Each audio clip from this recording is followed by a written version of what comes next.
আসসালামু আলাইকুম প্রিয় দর্শক, আমি হাসিম মারজান আপনাদের সবাইকে আমন্ত্রণ জানাচ্ছি চ্যানেল আই সংবাদে। আর বিস্তারিত সংবাদের শুরুতেই জানিয়ে দিচ্ছি ফ্রেশ আটা, ময়দা, সুজি। সংবাদ শিরোনামগুলো। রাজনৈতিক দলের বিচারের ক্ষমতা দিয়ে আন্তর্জাতিক অপরাধ ট্রাইব্যুনাল আইন সংশোধনের অধ্যাদেশ জারি, আইন মন্ত্রণালয়ের গ্যাজেট।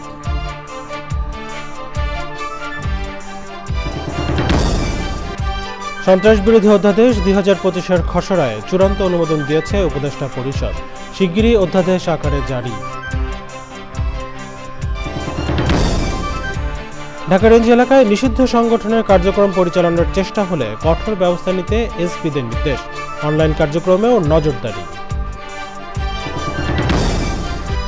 এবং বিশ্বজুড়ে মা দিবস উদযাপন, বাংলাদেশের রত্নগর্ভ মায়েদের পদক প্রদান করে সন্তানদের আরও দায়িত্বশীল হওয়ার আহ্বান।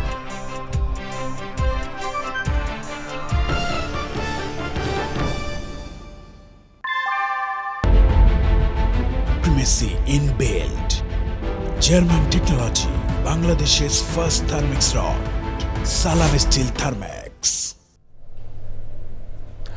সংবাদ শিরোনাম জানাচ্ছিলাম। এখনকার সংবাদের জন্য একই সঙ্গে চ্যানেলের ইউটিউব চ্যানেলে এবং চ্যানেলের ওটিটি প্ল্যাটফর্ম আইস্ক্রিনে লাইভ স্ট্রিম হচ্ছে। চলেছে বিস্তারিত সংবাদে। রাজনৈতিক দল, অঙ্গ সংগঠন বা সমর্থক গোষ্ঠীর বিরুদ্ধে আন্তর্জাতিক অপরাধ ট্রাইব্যুনালকে শাস্তিমূলক ব্যবস্থা নেওয়ার ক্ষমতা দেওয়া হয়েছে। আন্তর্জাতিক অপরাধ ট্রাইব্যুনাল আইন 1973 সংশোধন করে এই ক্ষমতা দেওয়া হলো। এ বিষয়ে প্রজ্ঞাপন জারি করেছে আইন, বিচার ও সংসদ বিষয়ক মন্ত্রণালয়।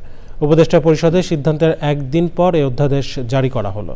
সংশোধিত আইনে বলা হয়েছে, সংগঠন তথা কোনো রাজনৈতিক দল বা তার সহযোগী কোনো সত্তা যদি আন্তর্জাতিক অপরাধে জড়িত থাকে বলে ট্রাইব্যুনালের কাছে প্রতীয়মান হয়, তাহলে ওই সংগঠনের কার্যক্রম স্থগিত বা নিষিদ্ধ, নিবন্ধন বা লাইসেন্স বাতিল এবং সম্পত্তি বাজেয়াপ্ত করার ক্ষমতা ট্রাইব্যুনাল পাবে।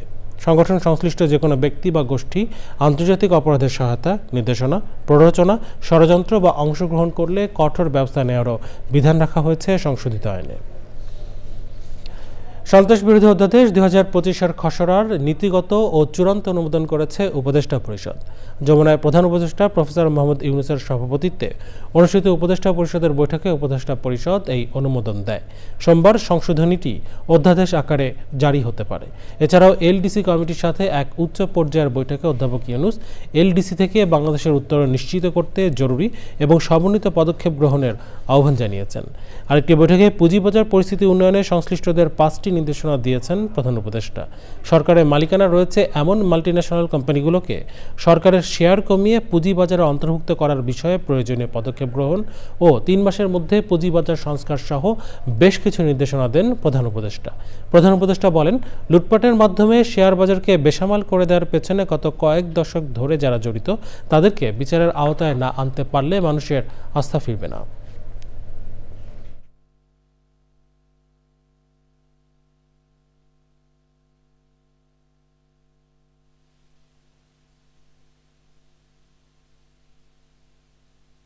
মার্কেটের কি অবস্থা, গত 9 মাসে কি ধরনের রিফর্ম করা হয়েছে, কোথায় কোথায় এখনও রিফর্ম চলমান আছে, সেগুলো নিয়ে পুরো একটা বিস্তারিত পিকচার দেন এবং সেই অনুযায়ী একটা খুবই প্রাণবন্ত একটা ডিসকাশন হয়। সেই ডিসকাশনের আলোকে কিছু কিছু ইম্পর্টেন্ট ডিসিশন নেওয়া হয়েছে। প্রথম কথা হচ্ছে যে চিফ অ্যাডভাইজার কিছু নির্দেশনা দিয়েছেন, আমরা বলবো যে 5টা মেজর নির্দেশনা দিয়েছেন। যাদের আসলে এইখানে কোনো ইন্টারেস্ট নাই, এই রকম একটা রিফর্মের কথা চিফ অ্যাডভাইজার বলেছেন এবং উনি বলেছেন সেট অফ ফরেন এক্সপার্টকে আনতে বলেছেন, যারা এসে 3 মাসের মধ্যে পুরো রিফর্মটা তারা ইনিশিয়েট করবেন বা ক্যারি আউট করবেন। দল হিসেবে আওয়ামী লীগের বিচার ও দলের কার্যক্রম নিষিদ্ধে সরকারের নেওয়া সিদ্ধান্তকে স্বাগত জানিয়েছে বিএনপি সহ বিভিন্ন রাজনৈতিক দল। একই সাথে বিচার বিভাগের সমালোচনার পাশাপাশি সংবিধান সংশোধন নিয়ে ভিন্ন ভিন্ন মত দিয়েছেন বিশিষ্টজনেরা। মাজহারুল হক মান্নার রিপোর্ট। রাষ্ট্রের গণতান্ত্রিক কাঠামোর সংস্কারে নাগরিক উদ্যোগে গঠন করা হয়েছে নাগরিক কোয়ালিশন। সংবিধান সংস্কারে 7টি প্রস্তাব উপস্থাপন করেছেন সংগঠনের সদস্যরা। সংসদে উচ্চকক্ষ প্রতিষ্ঠা, সাংবিধানিক নিয়োগ, তত্ত্বাবধায়ক সরকার ব্যবস্থা, প্রধানমন্ত্রীর মেয়াদ সীমা, স্থায়ী কমিটি, বিরোধী দলীয় স্পিকার ও প্রধানমন্ত্রীর প্রশ্নোত্তর, নারীদের সরাসরি নির্বাচন, সংবিধানে জুলাই সনদের সংযুক্তি সম্পর্কে ব্যাখ্যা করা হয়। রাজনৈতিক দলগুলোকে সংবিধান সংস্কারের 7টি যে প্রস্তাব আছে সেই প্রস্তাব বাস্তবায়নের অঙ্গীকার করতে হবে। প্রস্তাবের উপর মতামত জানান বক্তারা। রাষ্ট্রপতি এবং প্রধান বিচারপতি এই দুইটা পদেই দাস শ্রেণীর লোকদেরকে নিয়োগ দেওয়া হয়। এত ক্ষমতা প্রধান বিচারপতি, যে কোনো বেঞ্চ উনি ভেঙে দিতে পারে একা। বিএনপি ক্ষমতা সে কি করবে? আওয়ামী লীগ পন্থী যে জাতগুলো আছে ওদের সবচেয়ে আনইম্পর্টেন্ট বেঞ্চ দিবে বা বেঞ্চই দিবে না। যে রক্তের উপর দাঁড়িয়ে ধাক্কা তৈরি হয়েছে সেটাকে আমরা সালাম জানাই। কারণ বাংলাদেশ ওই জায়গা থেকে সত্যি নতুন যাত্রা করতে পারবে যদি আমরা ওই উপলব্ধির জায়গাগুলোকে আমাদের মধ্যে এবং পরবর্তী প্রজন্মের মধ্যে যথার্থভাবে সঞ্চার করতে পারি। কোন জায়গাগুলোতে আমরা একমত হচ্ছি সেগুলো চিহ্নিত করা দরকার। কিছু কিছু অংশে চিহ্নিত হয়েছে, কিছু কিছু বিষয়ে একমত আছে, কিছু কিছু বিষয়ে দ্বিমত আছে। আওয়ামী লীগের বিষয়ে সরকারের সিদ্ধান্ত সম্পর্কেও কথা বলেন তারা। আন্তর্জাতিক অপরাধ আদালতের যে আইন সেটা সংশোধনের মধ্য দিয়ে রাজনৈতিক দল হিসাবে আওয়ামী লীগকে বিচারের প্রক্রিয়ায় নিয়ে আসার যে সংশোধন এটা আনা হয়েছে সেটাকে স্বাগত জানাই। তবে আওয়ামী লীগ নিষিদ্ধের মাধ্যমে বিচার কার্যক্রমে আমরা একটা অংশ এগিয়ে গিয়েছি। আওয়ামী লীগের মতো একটি দলকে নিষিদ্ধ করার জায়গায় আমরা যেমন পৌঁছতে পেরেছি, ভবিষ্যতেও জনগণের সমস্ত ন্যায্য অধিকার প্রতিষ্ঠার ক্ষেত্রে আমরা ভূমিকা পালন করতে পারবো। অনুষ্ঠানে বিভিন্ন রাজনৈতিক দলের নেতা, সংস্কার কমিশনের প্রধান, সুশীল সমাজের প্রতিনিধি, মানবাধিকার কর্মী উপস্থিত ছিলেন। মাঝড়ক মান্না, চ্যানেল আই, ঢাকা। বিএনপির যুগ্ম মহাসচিব শহীদউদ্দিন চৌধুরী আনি বলেছেন, দ্রুত বিচার সম্পন্ন করে আওয়ামী লীগকে নিষিদ্ধ করতে হবে। এটা নিয়ে মিটিং মিছিল করে রাস্তা বন্ধ করলে মানুষের কষ্ট হয়। জনগণ চায় টেবিলে আলোচনার মাধ্যমে বিষয়টির সমাধান করা হোক। বিএনপির সিনিয়র যুগ্ম মহাসচিব রুহুল কবির রিজভী বলেছেন, নির্বাচন নিয়ে অন্তর্বর্তী সরকার নিশ্চুপ থাকায় জনমনে সন্দেহ তৈরি হয়েছে।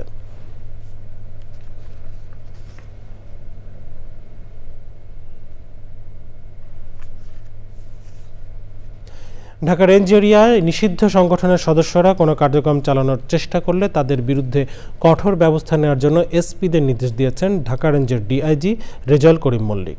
সংবাদ সম্মেলনে তিনি বলেন, নিষিদ্ধ সংগঠনের অনলাইন অথবা অফলাইন যে কোনো কার্যক্রম নজরদারি করবে পুলিশ। এছাড়া নিষিদ্ধ সংগঠন আওয়ামী লীগের কার্যক্রমের কোনো তথ্য পেলে আইনানুগ ব্যবস্থা নেওয়ার ঘোষণা দিয়েছে গোয়েন্দা police, DB. Shahidullah Raju report. Awami League নিষিদ্ধের দাবিতে ছাত্র জনতার আন্দোলনের পরিপ্রেক্ষিতে দলটির কার্যক্রম নিষিদ্ধ করেছে অন্তর্বর্তী সরকার। এই বাস্তবতায় রাজধানী সেগুনবাগিচায় পুলিশের ঢাকা রেঞ্জের কার্যালয়ে সমসাময়িক বিষয় নিয়ে ঢাকা রেঞ্জের ডিআইজির সংবাদ সম্মেলন। কথা বলেন জুলাই আগস্টে কিছু পুলিশ কর্মকর্তার অপেশাদার আচরণ, পুলিশকে ঢেলে সাজানো, চাঁদাবাজি, সন্ত্রাসী কার্যক্রম সহ বিভিন্ন অপরাধ দমন ও আওয়ামী লীগের কার্যক্রম নিষিদ্ধ সহ বিভিন্ন বিষয়ে।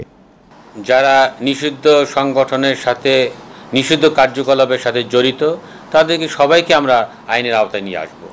এক্ষেত্রে কাউকে বিন্দুমাত্র ছাড় দেওয়া হবে না। যারা সরকারের বিরুদ্ধে যারা কাজকর্ম করে বা জনগণের বিরুদ্ধে কাজকর্ম করে তারাই নিষিদ্ধ। ডিআইজি সংবাদ সম্মেলনে টক টু ডিআইজি নামে একটি মোবাইল অ্যাপস চালু করার কথা জানানো হয়। এই অ্যাপের মাধ্যমে যে কোনো তথ্য দেয়া ও ডিআইজির সাথে সরাসরি যোগাযোগ করা যাবে। গোপন থাকবে তথ্যদাতার নাম। অবৈধ অস্ত্র, গুলি, বোমা ও গাড়িসহ 5 ডাকাত সদস্য গ্রেপ্তারের বিষয়ে অন্য এক সংবাদ সম্মেলনে বিভিন্ন অপরাধ নিয়ন্ত্রণের বিষয়ে কথা বলে গোয়েন্দা পুলিশ। যখন আমাদের কাছে এ ধরনের অপরাধ সংগঠনের কোনো সংবাদ থাকবে বা সম্ভাবনা থাকবে বা অপরাধ সংগঠন করবে, সেক্ষেত্রে আমরা আইনের সর্বোচ্চ প্রয়োগ সেক্ষেত্রে আমরা করব। চাঁদাবাজি, চুরি, ছিনতাই সহ যে কোনো সন্ত্রাসী কর্মকাণ্ড কঠোর হাতে দমনের ঘোষণা দিয়েছেন পুলিশ কর্মকর্তারা। Shahidullah Raju, channel I, Dhaka. সন্তানদের সঠিকভাবে মানুষ ও প্রতিষ্ঠিত করার স্বীকৃতি হিসেবে 35 জনকে রত্নগর্ভা মা পদক দিয়েছে আজাদ প্রোডাক্টস। বিশ্ব মা দিবস উপলক্ষে অনুষ্ঠানে তাদের হাতে পদক তুলে দেওয়া হয়। এ সময় বিশিষ্টজনেরা বলেন, এই উদ্যোগ পৃথিবীর সকল মাকে অনুপ্রাণিত এবং সমন্বিত করারই নামান্তর। বিস্তারিত জাকি আক্তারের রিপোর্টে। বিশ্ব মা দিবসে মায়েদের অবদানের স্বীকৃতি হিসেবে সম্মাননা দিয়েছে আজাদ প্রোডাক্টস। প্রতি বছরের মতো এবারও মায়েদের কাজের মূল্যায়ন করতে রত্নগর্ভা মা অ্যাওয়ার্ড 2023-24 প্রদান করা হয়েছে।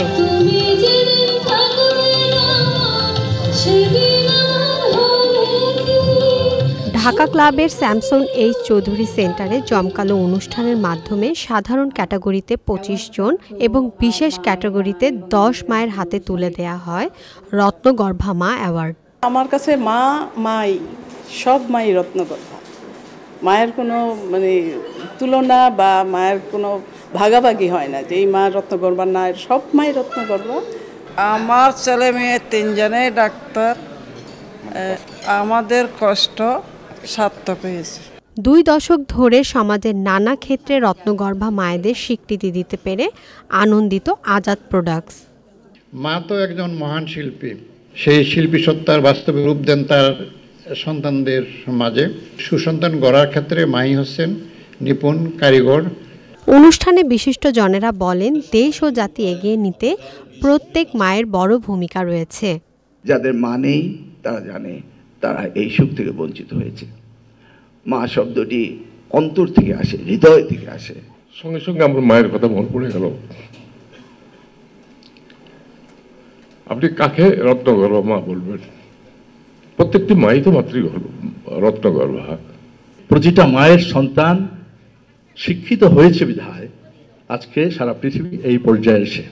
2005 সালে এই আয়োজনে আমার মা রত্নগর্ভা মা হিসেবে সম্বর্ধিত হয়েছিলেন।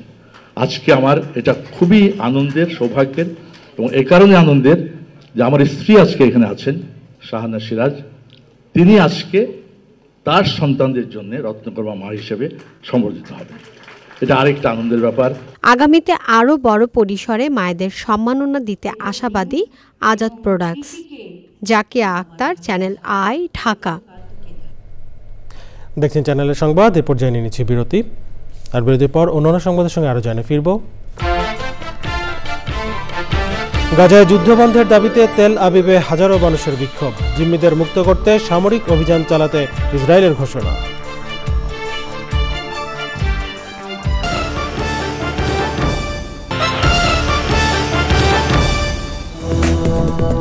বিরতির পর আবার আমন্ত্রণ চ্যানেল আই সংবাদে।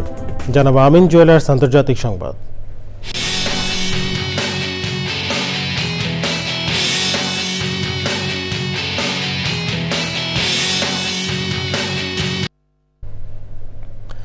তেল আবিবে গাজায় যুদ্ধবন্ধের দাবি জানিয়েছে হাজারো বিক্ষোভকারী। তেল আবিবের হোস্টেজেস স্কোয়ারে জিম্মিদের পরিবারের সংগঠন হোস্টেজেস অ্যান্ড মিসিং ফ্যামিলিজ ফোরাম নিয়মিত সাপ্তাহিক সমাবেশে এই দাবি জানায়।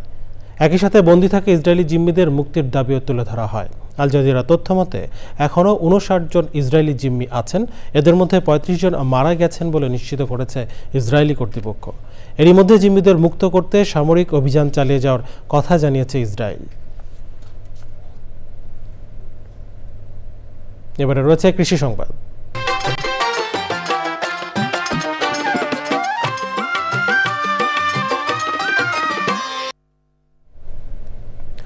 ভোলায় এবছর অনুকূল আবহাওয়ায় বোরো ধানের ভালো ফলন হয়েছে। মাঠ জুড়ে চলছে ধান কাটা ও মাড়াইয়ের ব্যস্ততা। ধানের বাজার দর ভালো থাকায় আগ্রহ বেড়েছে কৃষকদের।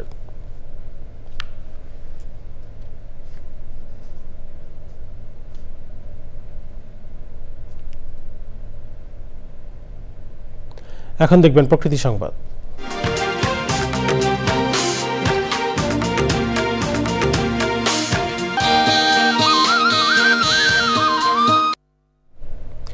পঞ্চগড়ের সীমান্ত এলাকা থেকে আহত অবস্থায় একটি নীল গাই উদ্ধার করেছে বন বিভাগ। সকালে উপজেলা সদরের গড়িনাবাড়ি ইউনিয়নের সীমান্তবর্তী সরকার পাড়ার একটি ভুট্টা খেতে নীল গাইটি দেখতে পান স্থানীয়রা। বন বিভাগ জানিয়েছে, প্রাণী সম্পদ বিভাগের সহায়তায় নীল গাইটিকে সুস্থ করার চেষ্টা চলছে। পুরোপুরি সুস্থ হলে ঊর্ধ্বতন কর্তৃপক্ষের নির্দেশনা অনুযায়ী ব্যবস্থা নেওয়া হবে।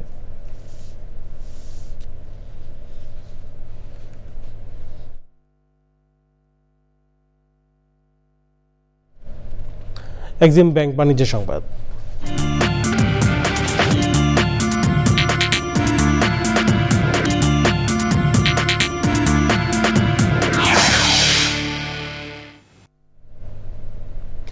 ময়মনসিংহে চলছে 5 দিনব্যাপী পাটজাত পণ্য মেলা। শিল্পাচার্য জয়নুল আবেদিন পার্কের বৈশাখী মঞ্চে মেলা উদ্বোধন করেন বিভাগীয় কমিশনার মুক্তার আহমেদ। পাট অধিদপ্তর এই মেলার আয়োজন করেছে। মেলায় নারী উদ্যোক্তাদের তৈরি পাটজাত পণ্যের 32টি স্টলে বাহারি ডিজাইনের হস্তশিল্প স্থান পেয়েছে। পলিথিন জাতীয় পণ্য পরিহারে জনগণকে সচেতন করতেই এই মেলার আয়োজন। সকাল 10টা থেকে রাত 8টা পর্যন্ত মেলা সবার জন্য উন্মুক্ত।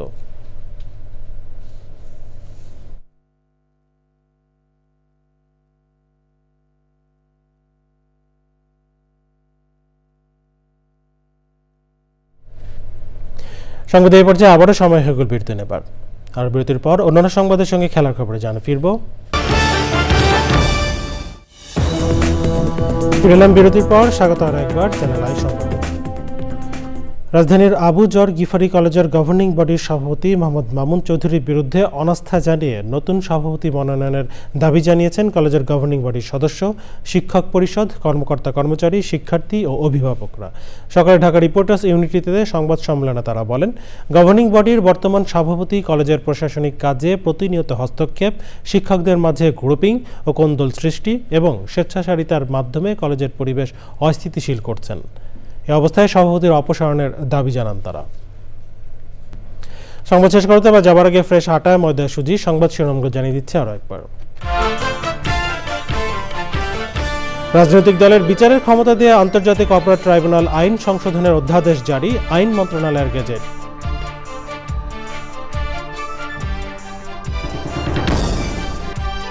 সন্ত্রাস বিরোধী অধ্যাদেশ 2025-এর খসড়ায় চূড়ান্ত অনুমোদন দিয়েছে উপদেষ্টা পরিষদ, শিগগিরই অধ্যাদেশ আকারে জারি। ঢাকা রেঞ্জ এলাকায় নিষিদ্ধ সংগঠনের কার্যক্রম পরিচালনার চেষ্টা হলে কঠোর ব্যবস্থা নিতে এসপিদের নির্দেশ, অনলাইন কার্যক্রমেও নজরদারি। এবং বিশ্বজুড়ে মা দিবস উদযাপন, বাংলাদেশের রত্নগর্ভা মায়েদের পদক প্রদান করে সন্তানদের আরও দায়িত্বশীল হওয়ার আহ্বান।